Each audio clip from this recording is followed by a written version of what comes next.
Olá, sejam muito bem-vindos a mais um vídeo Visão Comparativa dos Evangelhos. Meu nome é Wellington Lima. É muito bom ter você aqui acompanhando esse estudo comigo. Estamos relatando agora sobre a coleta de grãos no sábado que aconteceu no caminho para a Galileia, no ano 28 depois de Cristo. Nós já vimos a parte 1, que está relatada em Lucas, a parte 2 relatada em Marcos, e vamos tratar agora da terceira parte, relatada em Mateus, capítulo 12, versículo 1 a 8. Que esse estudo possa lhe abençoar. Vamos lá? Marcos, capítulo 12, versículo 1. Naquele tempo, Jesus estava indo pelas plantações de cereais no sábado. Seus discípulos tinham fome e começaram a arrancar espigas e a comer. O sábado aparece nas Escrituras como o dia de descanso de Deus na obra final da criação. Por 2.500 anos da vida humana, absolutamente nenhuma menção é feita. Então, o sábado foi revelado, fez parte da lei e investiu-se com o caráter de um sinal entre Deus e Israel, e um lembrete perpétuo para Israel da separação deles com Deus, conforme está registrado em Ezequiel, capítulo 20, versículo 20. E santificai meus sábados, e sirvam de sinal da aliança entre mim e vós, para que saibais que eu sou o Senhor vosso Deus. Era observado em repouso completo. Além de manter o contínuo holocausto, a sua conexão com as festas anuais. O sábado do sétimo dia nunca foi feito como dia de sacrifício, adoração ou serviço religioso. Foi simplesmente e apenas um dia de descanso completo para homens e animais, uma provisão humana para as necessidades do homem. Nas palavras de Cristo, o sábado foi feito por causa do ser humano, não o ser humano por causa do sábado, como vimos em Marcos, capítulo 2, versículo 27, relatado no vídeo anterior. Versículo 2. Quando os fariseus viram, disseram-lhe: Eis que os teus discípulos fazem o que não é lícito fazer no sábado. Quando os fariseus viram. Os judeus eram tão supersticiosos quanto a observância do sábado que, em suas guerras com Antíoco, Epifânio e os romanos, eles consideravam um crime tentar se defender no sábado. Quando seus inimigos perceberam isso, eles concentraram sua operação naquele dia. Foi através disso que Pompeu foi autorizado a tomar Jerusalém em 63 d.C. Teus discípulos fazem o que não é lícito fazer. Os fariseus não culpam os discípulos de Cristo por arrancar espigas de grãos de um campo que não era deles, mas por violarem um sábado, como se houvesse um preceito nesse sentido, que homens famintos deveriam morrer antes de que satisfazer a sua fome. Versículo 3. Ele, porém, lhe disse: Não leste o que Davi fez quando teve fome, ele e os que com ele estavam? Não leste o que Davi fez. Jesus questiona os fariseus: Vocês não leram o que, em um caso de necessidade semelhante, Davi fez juntamente com seus seguidores? Assim, a sua necessidade era um argumento suficiente para transgredir a lei em uma instância superior. Versículo 4. Como ele entrou na casa de Deus e comer os pães da proposição, que a ele não era lícito comer, nem também aos que com ele estavam, a não ser somente os sacerdotes? Os pães da proposição. É literalmente o pão da presença ou da face, assim chamada porque ficava continuamente diante da face, por assim dizer, de Deus, isto é, diante da arca, onde Deus estava particularmente presente. Uma vez que parte do incenso colocado no pão deveria ser queimado no altar para um memorial, e como Arão e seus filhos deveriam comê-lo no lugar santo, é evidente que esse pão tipificava Cristo, apresentado pela primeira vez como sacrifício a Deus, ou na presença de Deus, e depois se tornando alimento espiritual para aqueles que, por e através dele, são sacerdotes espirituais do Altíssimo. Versículo 5. Ou não leste na lei que, nos sábados, os sacerdotes no templo profanam o sábado, sem se tornarem culpados? Ou não leste na lei?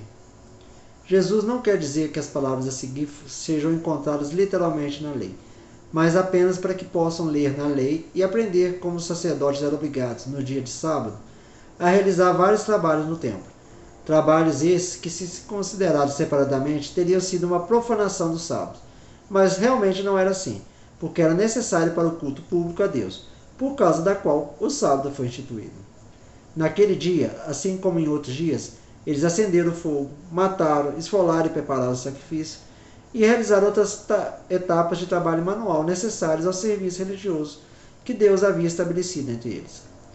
Além disso, além dos holocaustos contínuos, os sacerdotes eram obrigados, aos sábados, a sacrificar 2 cordeiros extras, pelas quais seu trabalho era naquele dia o dobro do que era nos outros dias da semana, conforme está relatado em Números, capítulo 28, versículo 9 e 10.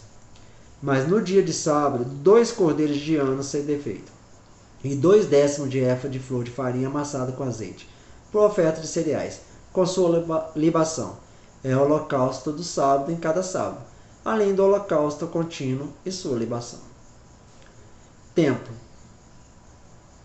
Mas se o templo santifica operações manuais relacionadas ao sacrifício e com todo o serviço externo, a santidade do templo verdadeiro e espiritual tem maior eficácia, ao isentar seus adoradores de toda a culpa, enquanto cumprem os deveres de piedade.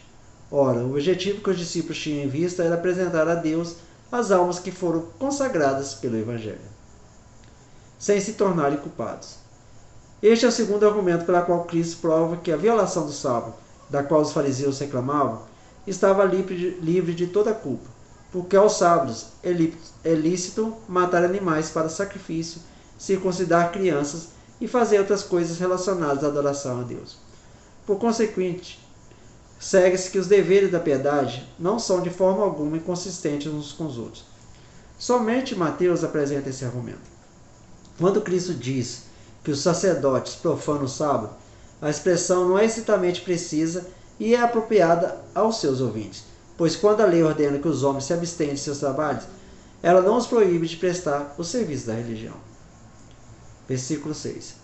Eu, porém, vos digo que maior que o templo está aqui.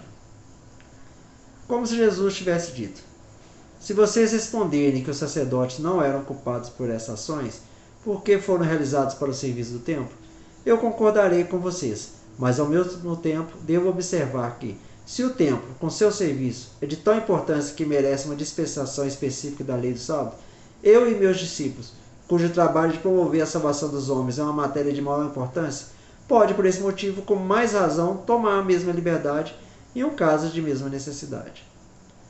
Assim, há aqui um trabalho muito mais nobre do que o serviço do templo. Se, portanto, o sábado deve ceder lugar ao templo, muito mais deve ceder lugar a Cristo, maior que o templo. Os judeus estimavam que nada era maior do que o templo, exceto aquele Deus que era adorado nele. Cristo, ao afirmar que ele era maior que o templo, afirma que ele era Deus, e isso ele fará, em termos ainda mais diretos, também em Mateus, no capítulo 12, versículo 8. O Filho do Homem é Senhor do sábado. É o instituidor e governador dele, como está relatado em Hebreus, capítulo 3, versículo 3. Pois ele é estimado como digno de maior glória do que Moisés, assim como maior honra do que a casa que tem que a construiu. Está aqui.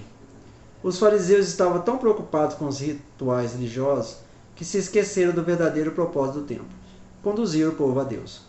Pelo fato de Jesus Cristo ser muito superior ao templo, não há pessoa melhor do que ele para desempenhar essa tarefa.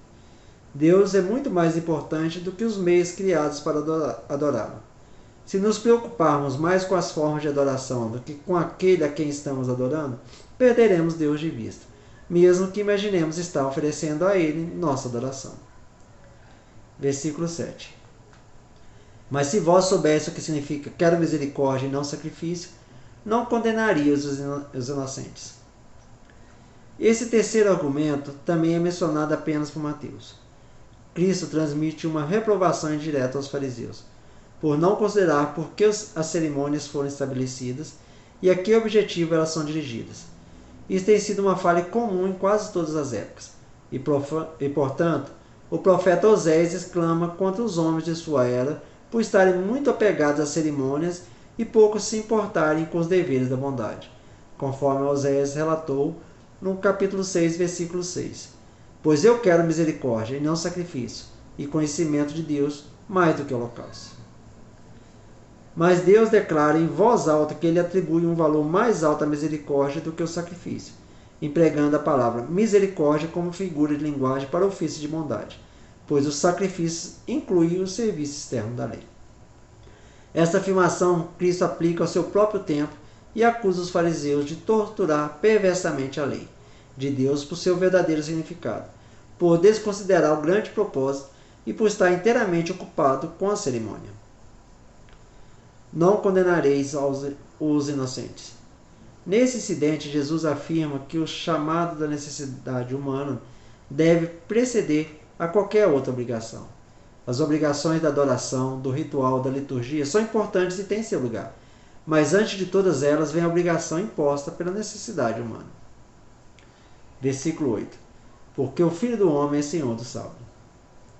Como se Jesus dissesse: a lei que ordena a observação de todo o sétimo dia como um dia de descanso santo, como todas as outras leis, está em meu poder e pode ser alterada, aplicada ou dispensada, conforme eu observar ser necessário. Portanto, eles são inocentes, também por esse motivo, que age por minha autoridade e me atende em meu ministério, como um sacerdote assiste a Deus no templo. Quando Jesus disse que era o Senhor do sábado, estava afirmando ser maior do que a lei e estar acima dela. Para os fariseus, isso representava uma heresia. Não percebiam que o Senhor Jesus, o Filho de Deus, havia criado o sábado. O Criador é sempre maior do que sua criação. Portanto, Jesus tinha autoridade para prevalecer sobre tradições e regulamentos. O que chama a atenção aqui? O sábado. Para os escribas e fariseus, o sábado é um símbolo da aliança mosaica. Por essa razão, profaná-lo era o mesmo que desobedecer a toda a lei de Moisés.